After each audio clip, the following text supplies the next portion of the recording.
اللہ رب العزت نے سورۃ البقرہ کی آیت 241 میں ارشاد فرمایا وَلِلْمُطَلَّقَاتِ مَتَاعٌ بِالْمَعْرُوفِ حَقًّا عَلَى الْمُتَّقِينَ، اور طلاق والیوں کے لیے بھی مناسب طور پر نان و نفقہ ہے، یہ واجب ہے پرہیزگاروں پر۔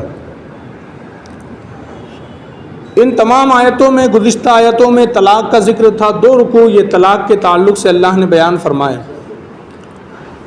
تو جس طرح سے اللہ تبارک و تعالیٰ نے فرمایا کہ اگر کسی عورت کے شوہر کا انتقال ہو جائے تو اب اس گھر کے بڑے کی ذمہ داری ہے کہ وہ اس عورت کے نان اور نفقے کا خیال رکھے 1 سال تک، کہ جب کسی شوہر کا انتقال ہو جائے تو اس کے گھر والوں کی ذمہ داری ہے کہ اس شخص کی بیوی کے نان نفقے کا 1 سال تک خیال رکھا جائے گا۔ لیکن اگر طلاق دے دی گئی تو اب 1 سال نان نفقے کا خیال نہیں رکھا جائے گا، بلکہ 4 مہینے 10 دن اتنا اس کے نان نفقے کا خیال رکھا جائے گا۔ اور اللہ نے فرمایا حقاً علی المتقین، یہ پرہیزگاروں پر واجب ہے، ضروری ہے۔ تو جو انسان چاہتا ہے کہ اس کو پرہیزگاری ملے تو پھر وہی اللہ کے احکامات پر عمل کرے۔ اسی طرح اللہ نے سورۃ البقرہ کی آیت 242 میں ارشاد فرمایا کذالک یبین اللہ لکم آیاتہ لعلکم تعقلون، اللہ یوں ہی بیان کرتا ہے تمہارے لیے اپنی آیتیں کہ کہیں تم سمجھو۔ اللہ تبارک و تعالیٰ نے تمام باتیں بیان کرنے کے بعد یہ فرما دیا کہ اللہ یوں ہی آیتیں بیان کرتا ہے تاکہ تمہاری زندگی آسان ہو جائے، تمہاری زندگی آسانی کے ساتھ گزرے۔ آپ کو اسلام کے علاوہ کوئی مذہب نہیں ملے گا جہاں پر آپ کو اتنی باریکی سے ہر مسئلے کا بیان ملے گا۔ یہ صرف اسلام کی سچائی اور اسلام کی عظمت ہے کہ آپ کو سونے کا بھی طریقہ دیا جاتا ہے، اٹھنے کا بھی طریقہ دیا جاتا ہے۔ تو اللہ نے وہی فرمایا کذالک یبین اللہ لکم الآیات، اللہ یوں ہی اپنی آیتیں بیان کرتا ہے لعلکم تعقلون، تاکہ تمہیں سمجھ آئے، تم سمجھو۔ یہ جو اللہ نے آیتیں بیان کی ہے، احکام بیان کیے، یہ صرف سن کر کے کانوں کو خوش کرنے کے لیے نہیں ہے، بلکہ اللہ نے بیان کیا تاکہ بندہ اس کو سنے بھی، سمجھے بھی، اپنی زندگی کے اندر اس کو اتارے بھی۔ پھر اللہ نے سورۃ البقرہ کی آیت 243 میں ارشاد فرمایا الم تر الی الذین خرجوا من دیارہم وهم الوف حذر الموت، اے محبوب کیا تم نے نہ دیکھا تھا انہیں جو اپنے گھروں سے نکلے، وہ ہزاروں تھے موت کے ڈر سے۔ اب یہاں پر بنی اسرائیل کا ذکر ہے، جو کہ بنی اسرائیل کے اندر کچھ آبادیاں ایسی تھی کہ جن کے اندر وبا پھیل گئی، بیماری پھیل گئی۔ تو اب جب وہ بیماری پھیلی تو پھر وہ موت کے ڈر سے انہوں نے اپنی بستیاں چھوڑ دی، انہوں نے اپنے علاقے چھوڑ دیے، اور علاقے چھوڑ کر کے وہ چلے گئے بستیاں چھوڑ کر۔ تو اللہ نے ہمارے نبی علیہ السلام کو مخاطب کر کے کہا الم تر الی الذین خرجوا من دیارہم، اے محبوب کیا تم نے نہ دیکھا تھا ان لوگوں کو جو اپنے گھروں سے نکلے، وہ ہزاروں میں تھے، ہزاروں کی تعداد میں لوگ تھے جنہوں نے اپنی بستیوں کو چھوڑ دیا، اپنے گھروں کو چھوڑ دیا۔ ان کو ڈر تھا کہ اگر ہم یہاں بستی میں رکے رہے تو کہیں بیماری ہم کو بھی نہ لگ جائے، ہم بھی بیماری کی لپیٹ میں نہ آ جائے، ہم بھی بیماری کے اندر مبتلا ہو کر کہیں ہماری جان نہ چلی جائے۔ تو اللہ نے فرمایا کہ وہ ہزاروں تھے لیکن وہ موت کے ڈر سے نکلے، حذر الموت، موت کے ڈر سے انہوں نے اپنے گھر بار چھوڑ دیا۔ حالانکہ موت تو انسان کو جہاں آنی ہے وہ وہاں تو آ کر کے رہتی ہے، بلکہ ایک بات ہم کبھی سنا کرتے تھے کہ ایک شخص تھا جو باہر کسی دیش میں رہا کرتا تھا، اب اس کو خواب آ گیا کہ اس کا انتقال ہونے والا ہے، تو اس نے سوچا کہ یار اگر میرا انتقال یہاں لکھا ہوا ہے اس زمین پر تو میری تو روح قبض ہو جائیں گی، لیکن اگر میں یہ زمین چھوڑ کر کہیں چلا جاؤں تو پھر مجھے تو میری روح تو قبض نہیں ہوگی۔ تو اس نے وہ دیش چھوڑا اور واپس اپنے ہندوستان آ گیا۔ جب وہ ہندوستان آیا تو خوش ہو گیا کہ یار جہاں جس کی موت لکھی ہوتی ہے وہ وہی مرتا ہے، میری موت تو فلاں دیش میں لکھی ہوئی تھی لیکن وہ چھوڑ کر تو میں ہندوستان آ گیا، اب تو میں نہیں مروں گا۔ لیکن دوسرا ہی دن گزرا تھا کہ پھر حضرت اسرائیل علیہ السلام اس کے سامنے آ گئے. کہا دراصل تیری موت وہ فلاں دیش میں نہیں لکھی تھی، تیری موت تو یہاں لکھی ہوئی تھی. تو موت کے ڈر سے بھاگ نہیں سکتا، بلکہ جب وقت آتا ہے موت کا تو انسان بھاگ کے موت کی طرف آتا ہے. موت سے کوئی نہیں بھاگ سکتا، بلکہ وہ بھاگ کر موت کی طرف آتا ہے. تو اللہ نے فرمایا وَهُمْ مُلُوفٌ حَذَرَ الْمَوْتِ، وہ ہزاروں تھے لیکن شہر چھوڑ کر بھاگ گئے. تو ہوا کیا جب وہ بھاگ گئے؟ تو اللہ تبارک و تعالیٰ فرماتا ہے فَقَالَ لَهُمُ اللَّهُ مُوتُوا، تو اللہ نے ان سے فرمایا مر جاؤ. وہ شہر چھوڑ کر کے آئے تھے بھاگ کر کہ کہیں ایسا نہ ہو کہ ہم کو موت آ جائے، بیماری سے بچنے کے لیے، موت سے بچنے کے لیے شہر چھوڑا تھا. لیکن جب چھوڑ کر کے آئے تو اللہ نے فرمایا فقال لهم اللہ موتوا، تو اللہ نے ان سے فرمایا کہ مر جاؤ. وہ شعر ہے نا، نہ خدا ملا نہ ایصال صنم، نہ ادھر کے رہے نہ ادھر کے رہے. موت سے بھاگ کر کے آئے تھے، جب بھاگ کر کے آئے بستی کو چھوڑ کر تو اللہ نے فرمایا اب مر جاؤ.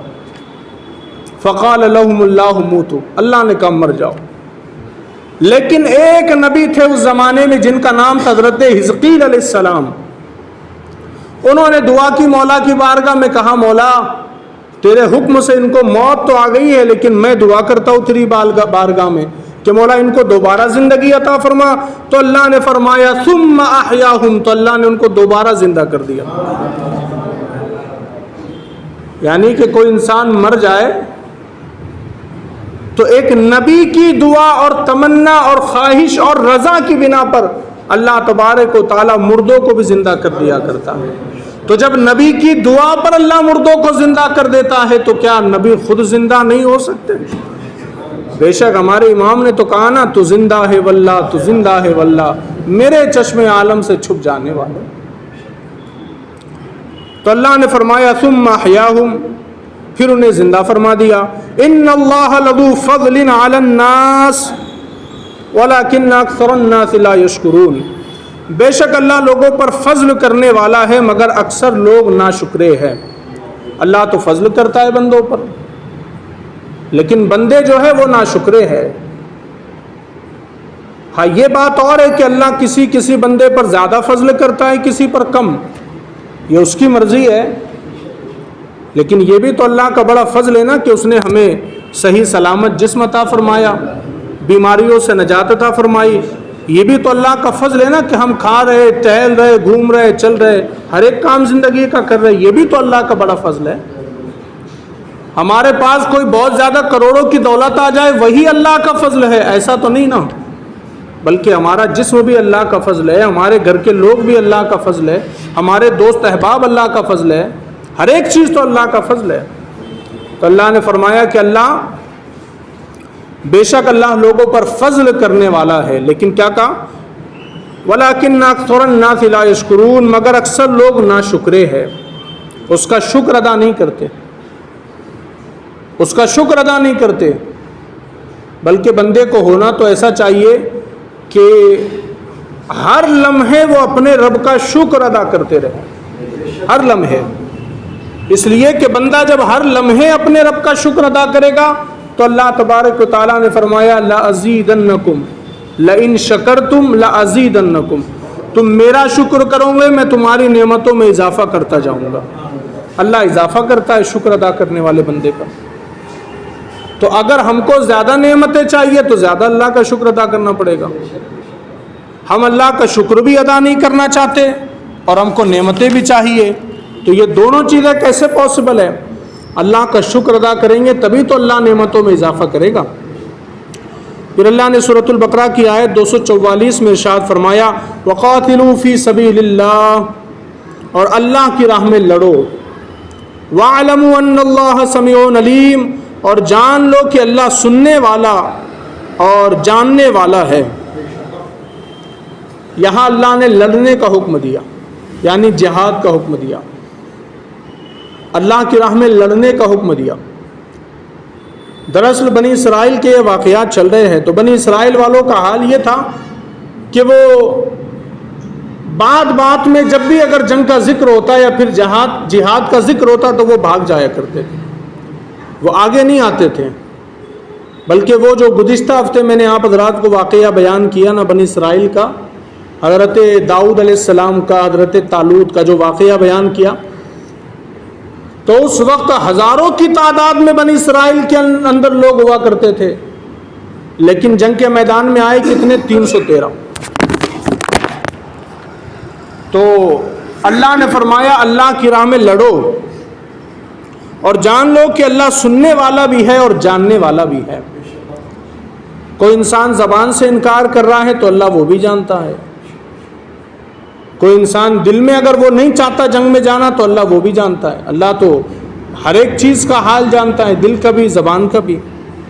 تو پھر اللہ نے آگے سورۃ البقرہ کی آیت 245 میں ارشاد فرمایا من ذا الذی یقرض اللہ قرضا حسنا، ہے کوئی جو اللہ کو قرض حسن دے؟ اب یہ کتنی بڑی بات ہے کوئی جو اللہ کو قرض حسن دے؟ بھلا کیا اللہ کو کسی قرض کی ضرورت ہے؟ بلکہ ہمارے نبی علیہ السلام تو ارشاد فرماتے اللہ تبارک و تعالی حضرت آدم سے لے کر قیامت تک آنے والے تمام انسانوں کو ایک میدان میں جمع کرے اور ہر انسان کو اس کی چاہت سے زیادہ نوازے، تو بھی اللہ کے خزانوں میں اتنا کمی نہیں آ سکتی جتنا کہ سمندر میں سوئی ڈالنے سے پانی میں کمی آتی ہے۔ اللہ کے خزانے میں اتنی بھی کمی نہیں آتی۔ اگر وہ ہر انسان کو اس کی چاہت سے زیادہ نواز دے، عطا کر دے، تو پھر بھی اللہ کے خزانے میں اتنی کمی نہیں آ سکتی جتنی کہ سمندر میں سوئی ڈالنے کی وجہ سے پانی میں کمی آتی ہے۔ تو اس کے پاس تو خزانے بھرپور ہے، اس میں تو کبھی کمی نہیں آ سکتی۔ لیکن پھر اللہ نے کیوں کہا من ذا الذی یقرض اللہ قرضا حسنا، ہے کوئی جو اللہ کو قرض حسن دے؟ دراصل یہاں پہلے جہاد کا ذکر ہوا پھر قرضے کا ذکر ہوا، تو یہ دونوں کا آپس میں کنیکشن ہے۔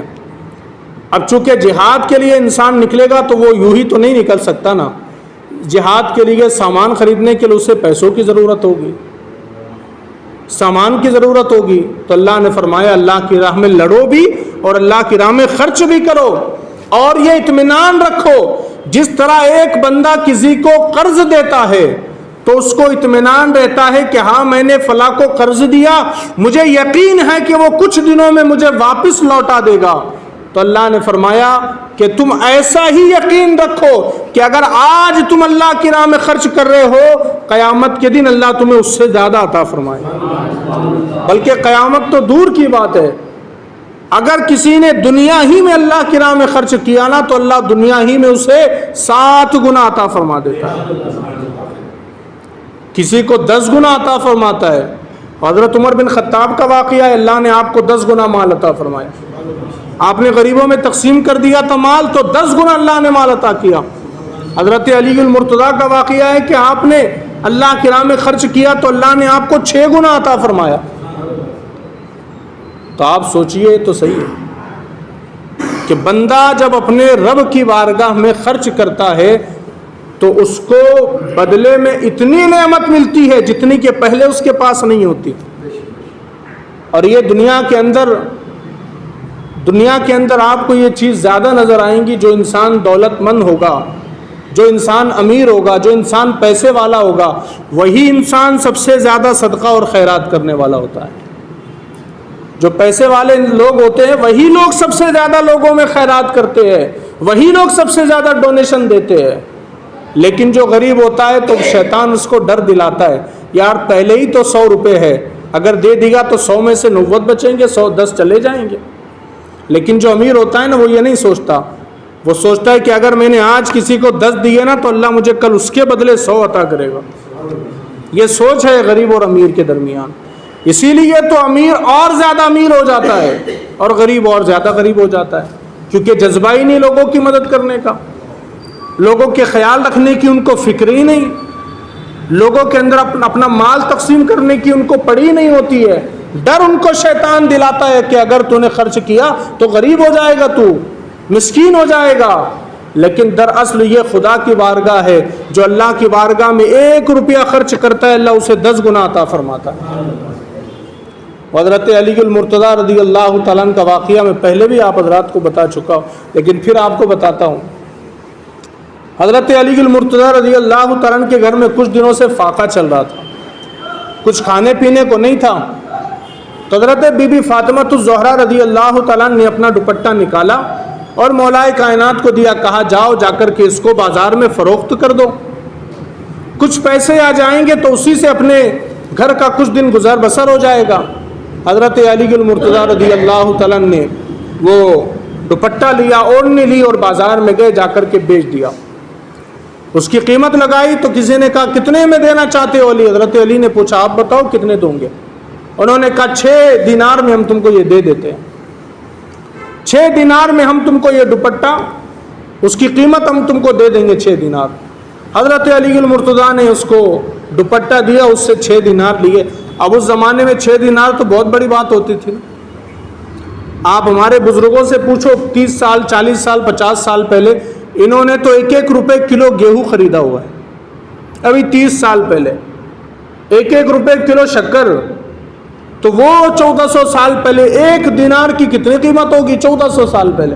اور دینار کوئی کاغذ کی نوٹ کا نام تو نہیں تھا نا، بلکہ دینار کہتے تھے سونے کے سکے کو۔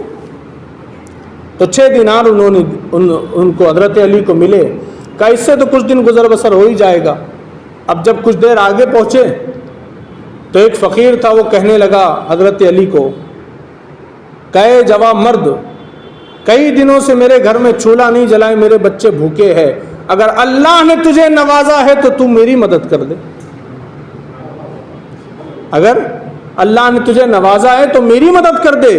حضرت مولا کائنات علی المرتضیٰ رضی اللہ تعالیٰ نے اپنے جیب میں ہاتھ ڈالا، 6 دینار نکالے، کہا اللہ کے نام پہ میں تیری مدد کرتا ہوں، 6 دینار دے دیے اس کو۔ اب دے دیے تو اب جانے لگے اپنے گھر کی طرف۔ لیکن آپ یہ بھی تو دیکھیے، ہم جب کسی کی مدد کرتے ہیں، جیب سے اگر 100 روپے کی نوٹ نکال کر کسی کو دی، 20 روپے کی نوٹ نکال کر کسی کو دی، تو ہمارے دل میں افسوس ہوتا ہے یار ہمارے جیب میں سے 20 روپے کم ہو گئے، افسوس ہوتا ہے یار ہمارے مال میں سے 50 روپے 100 روپے کم ہو گئے۔ لیکن وہ ایسے اللہ کے نیک بندے تھے، وہ اپنا پورا مال بھی اللہ کی راہ میں قربان کر دیتے تھے تو پیشانی پر بل نہیں آتا تھا، افسوس نہیں ہوتا تھا کہ میں نے اتنا خرچ کر دیا، اتنا خیرات کر دیا۔ اب جب جانے لگے اپنے گھر کی طرف تو ایک شخص حضرت علی کی طرف آیا اور آ کر کے کہنے لگا، اس کے ہاتھ میں اونٹنی تھی، نکیل اس نے پکڑی ہوئی تھی۔ اس نے مولا کائنات کو دیکھا، رکا، رکنے کے بعد کہا علی اونٹنی خریدنا چاہتے ہو؟ حضرت علی المرتضیٰ نے کہا ہاں خریدنا تو چاہتا ہوں لیکن میرے پاس پیسے نہیں ہیں۔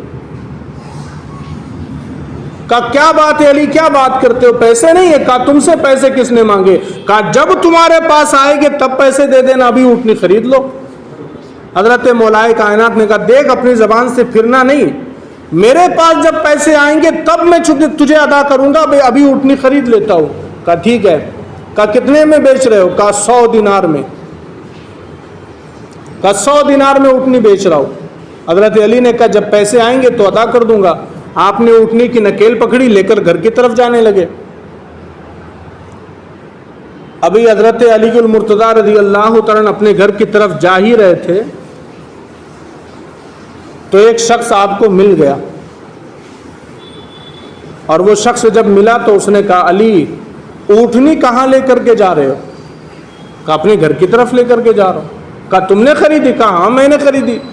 کہا کتنے میں خریدی ہے؟ کہا میں نے 100 دینار میں خریدی ہے، 100 دینار میں خریدی۔ کہا علی اونٹنی بیچنا چاہتے ہو؟ علی اونٹنی بیچنا چاہتے ہو؟ کہا ہاں اونٹنی بیچنا چاہتا ہوں۔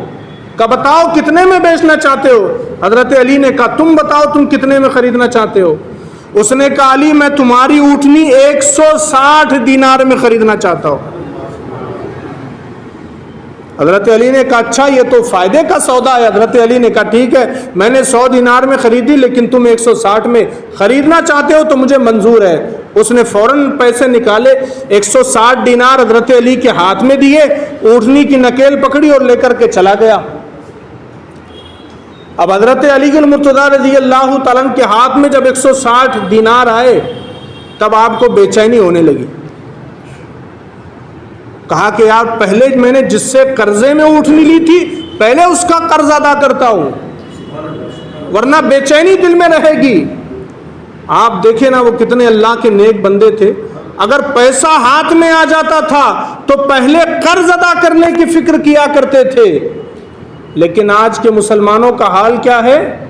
تجوریوں میں پیسہ بھرا رہے گا لیکن قرضے والوں کو کہیں گے نہیں یار میں تو کنگال ہو گیا، میرے گھر میں تو بیوی بچے بھوکے ہیں۔ جیب میں پیسہ رہے گا لیکن کہیں گے نہیں یار وہ تو میں نے فلاں شخص سے لیے، اس کو دینا ہے۔ قرض لیتے وقت تو ہمیں اچھا لگتا ہے لیکن ادا کرتے وقت ہمارا دل نہیں کرتا کہ ہم پیسے لوٹا دیں کسی کے۔ جبکہ حضور فرماتے اگر کوئی میدان جہاد میں لڑتے ہوئے اللہ کے لیے شہید ہو جائے تو حضور فرماتے کہ اللہ تبارک و تعالی شہید کا ہر گناہ معاف کر دے گا، لیکن اگر اس نے کسی سے پیسے لیے ہوگے اللہ اس کا قرضہ اس کو کبھی معاف نہیں کرے گا۔ شہید ہو جائے گا بندہ، کتنی بڑی بات ہے اپنی جان قربان کر دینا، کتنی بڑی بات ہے اللہ کی راہ میں اپنا سر کٹا دینا، لیکن نبی فرماتے کہ اللہ پھر بھی اس کا قرضہ معاف نہیں کرے گا، اس کو اس کا قرض ادا کرنا پڑے گا جس سے اس نے پیسہ لیا تھا۔ تو قرض تو شہید کا بھی معاف نہیں ہو سکتا۔ ہم تو اٹے کٹے مسلمان ہیں، بلکہ اب تو لوگوں کا معاملہ یہ ہو گیا، لوگ جب کسی سے قرض لیتے ہیں اسی وقت ارادہ کر لیتے ہیں کہ مجھے واپس نہیں کرنے، پہلے ہی ارادہ کر لیتے ہیں کہ میں لے تو رہا ہوں لیکن دوں گا نہیں۔ اور لوگ جب قرض لینے کے لیے آتے ہیں تو ایسی صورت بنا کر آتے جیسے اس سے بڑا غریب دنیا میں کوئی ہے ہی نہیں۔ لینے کے وقت تو بڑی معصوم صورت بنا کر کے آتے ہیں، لیکن جب دینے کی باری آتی ہے تو پھر وہ پیسے والا بیچارہ ایڑیا رگڑتا رہتا ہے لیکن اس کے پیسے اس کو واپس نہیں لوٹاتا۔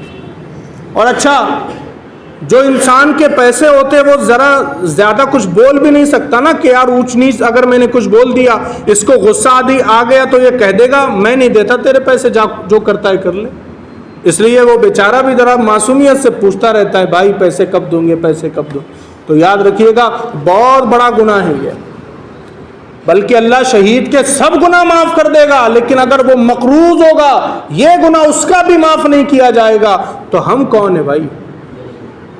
تو جب بھی کسی سے پیسے لو تو قرض ادا کرو سب سے پہلے، جب پیسے آ جائے یا جو مدت ہو اس مدت میں پیسے واپس کر دینا ہماری ذمہ داری ہے۔ تو حضرت علی المرتضیٰ رضی اللہ تعالیٰ عنہ کو بے چینی ہونے لگی، کہا کہ یار میں نے تو اس سے یہ قرض لیا تھا اب واپس لوٹانے کی باری ہے۔ تو آپ نے اس کو بے چینی کے اضطراب کے عالم میں اس کو تلاش کرنا شروع کیا، آخر کار ایک جگہ وہ مل گیا۔ جب مل گیا تو اس نے پوچھا علی سے، علی ابھی تو اونٹنی لے کر کے گئے تھے، تم اونٹنی کہاں چلی گئی تمہارے ہاتھ سے؟ حضرت علی نے کہا دراصل میں نے تجھ سے اونٹنی خریدی، مجھ سے کسی اور نے اونٹنی خرید لی، اس کو بیچ دی۔ کہا اچھا؟ حضرت علی نے کہا میں تیرے ہی پیسے لوٹانے کے لیے آیا ہوں۔ کہا ٹھیک ہے لاؤ دے دو۔ حضرت علی نے اس کو 100 دینار اس کی اونٹنی کے دیے اور وہ دے کر کے اپنے گھر کی طرف جانے لگے۔ اب حضرت علی کے پاس تھے 60 دینار، تو وہ 60 دینار میں آپ نے اپنے گھر کے لیے سامان خریدا، گھر میں گئے، جا کر کے حضرت فاطمہ الزہرا کو یہ واقعہ سنایا اور اس کے بعد نبی کی بارگاہ میں پہنچے تو جانے کے بعد یہ واقعہ سنایا کہ یا رسول اللہ میرے ساتھ ایسا ایسا ہوا، میں فاطمہ کی اونٹنی فروخت کرنے گیا تھا 6 دینار میں، راستے میں کوئی فقیر تھا میں نے اسے 6 دینار دے دیے، اونٹنی والا ملا اس نے مجھے 100 دینار قرض میں اونٹنی بیچ دی، پھر میں نے اسی اونٹنی کو 160 دینار میں بیچ دیا اور کہا یہ معاملہ ہوا ہے۔ تو حضور صلی اللہ تعالی علیہ وسلم نے ارشاد فرماتے علی کیا تم جانتے ہو تم کو اونٹنی بیچنے والا کون تھا؟ تم سے اونٹنی خریدنے والا کون تھا؟ میرے نبی نے کہا تو حضرت علی کہنے لگے یا رسول اللہ کی عطا سے تو آپ ہی جانتے کہ وہ کون تھا۔ میرے نبی نے فرمایا علی اونٹنی بیچنے والا جبرائیل تھا، خریدنے والا میکائیل تھا۔ کہا تم نے جو وہ اللہ کی راہ میں پیسے خرچ کیے نا 6 دینار، اللہ نے تم کو اس کا بدلہ دیا، اور تمہارے پیسوں کا اللہ نے 10 گنا تم کو بدلہ عطا فرمایا ہے۔ تو 6 دینار خرچ کیے تھے، اللہ نے 60 دینار عطا فرما دیے۔ تو یہ وہی چیز ہے، من ذا الذی یقرض اللہ قرضا حسنا، ہے کوئی تم میں جو اللہ کی راہ میں قرض حسن دے، اللہ کو قرض حسن دے؟ تو یاد رکھیے گا دنیا میں یا اگر ہم نے 1 پیسہ بھی اللہ کی راہ میں خرچ کیا نا تو وہ واپس 10 گنا ہو کر کے ہم کو ملے گا۔ اب اللہ کی راہ میں خرچ کیسے کرے؟ مسجد میں، مدرسے میں، غریبوں کے اندر، یتیموں کے اندر، رشتہ داروں کے اندر، گھر کے اندر، والدین کے اوپر، یا اور جو نیک کام ہے ان تمام چیزوں میں اگر آپ نے اللہ کو راضی کرنے کے لیے پیسہ خرچ کیا تو گویا یہ آپ نے اللہ کی راہ میں خرچ کیا۔ اور پھر آگے ارشاد فرمایا فَيُضَاعِفَهُ لَهُ أَضْعَافًا كَثِيرًا، تو اللہ اس کے لیے بہت گنا بڑھا دے، اور اللہ تنگی اور کشائش کرتا ہے۔ وَاللَّهُ يَقْبِضُ وَيَبْسِطُ، اور اللہ تنگی دیتا ہے اور وسعت دیتا ہے۔ وَإِلَيْهِ تُرْجَعُونَ، اور تم اسی کی طرف لوٹائے جاؤ گے۔ اللہ نے اس کا آگے ذکر کر دیا کہ اگر تم نے اللہ کو قرض حسن دیا تو فَيُضَاعِفَهُ لَهُ أَضْعَافًا كَثِيرًا، تو اللہ اس کے لیے بہت گنا بڑھا دے گا، اللہ اس کو بہت گنا بڑھا کر کے دوبارہ سے مال عطا فرمائے گا۔ تو اگر کوئی بندہ اللہ کی راہ میں خرچ کرتا ہے تو زیادہ اللہ اس کو عطا فرماتا ہے۔ پھر اللہ رب العزت نے اسی طرح سورۃ البقرہ کی آیت 246 میں ارشاد فرمایا الم تر الی الملأ من بنی اسرائیل من بعد موسیٰ، اے حبیب کیا تم نے بنی اسرائیل کے ایک گروہ کو نہ دیکھا جو موسیٰ کے بعد ہوا؟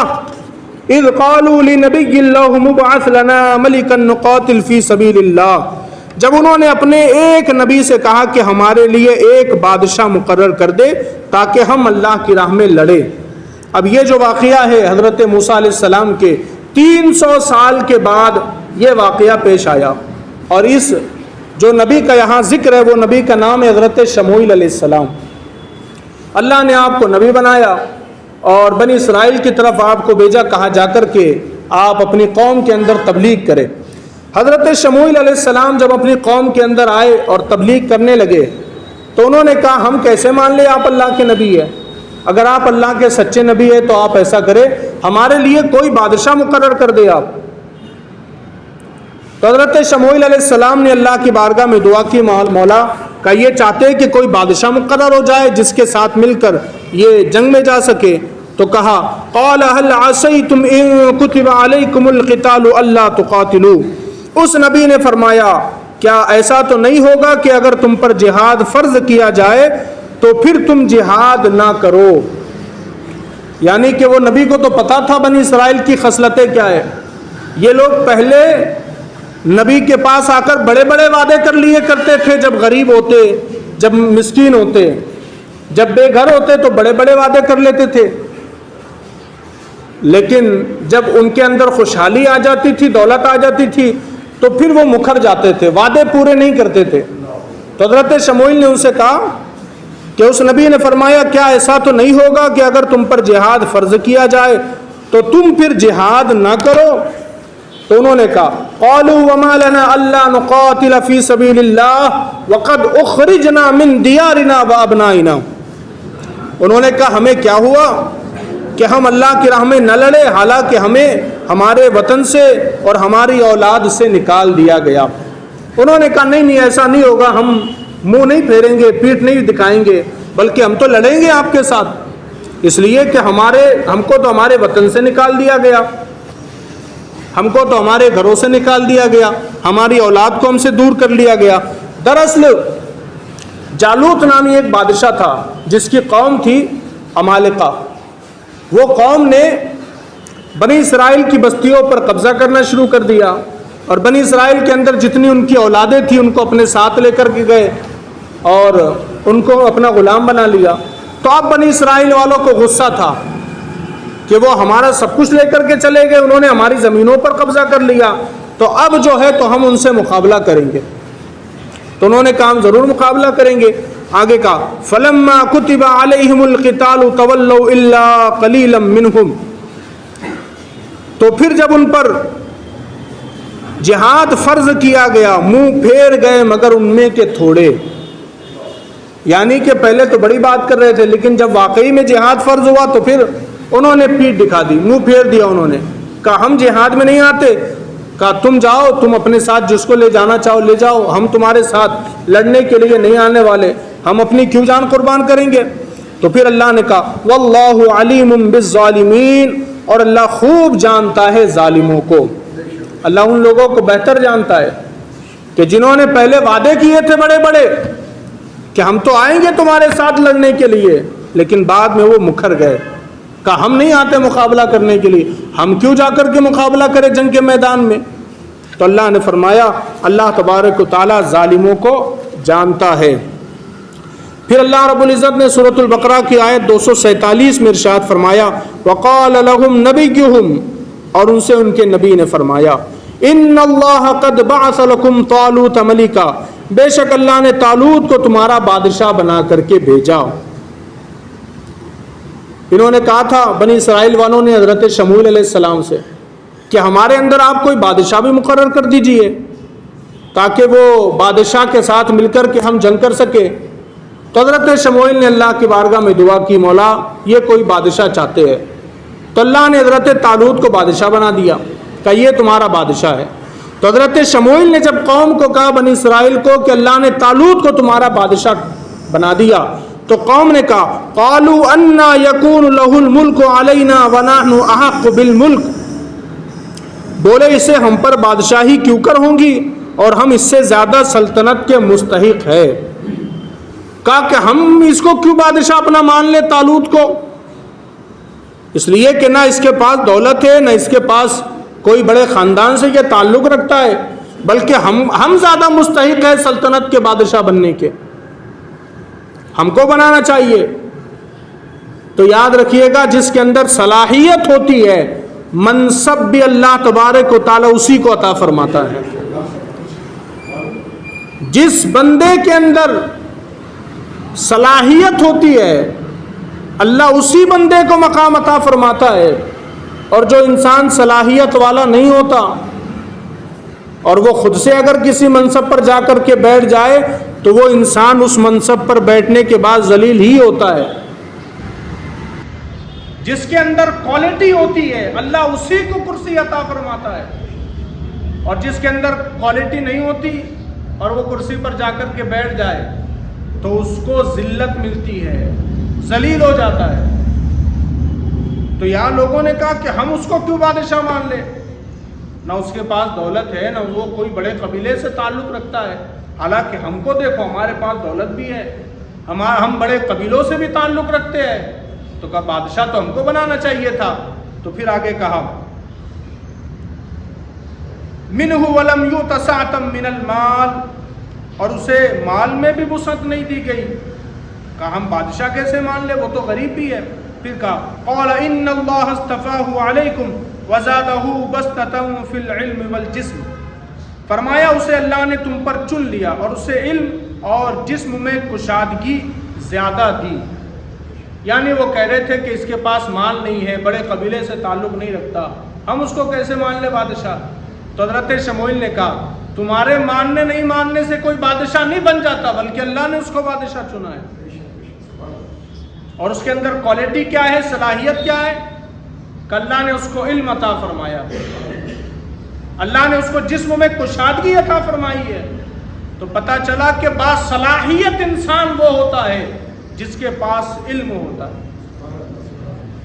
اس لیے علم کی بڑی اہمیت ہے, بڑی اہمیت ہے علم کی, کہ اللہ نے اس کو علم بھی عطا فرمایا, جسم میں کشادگی بھی عطا فرمائی.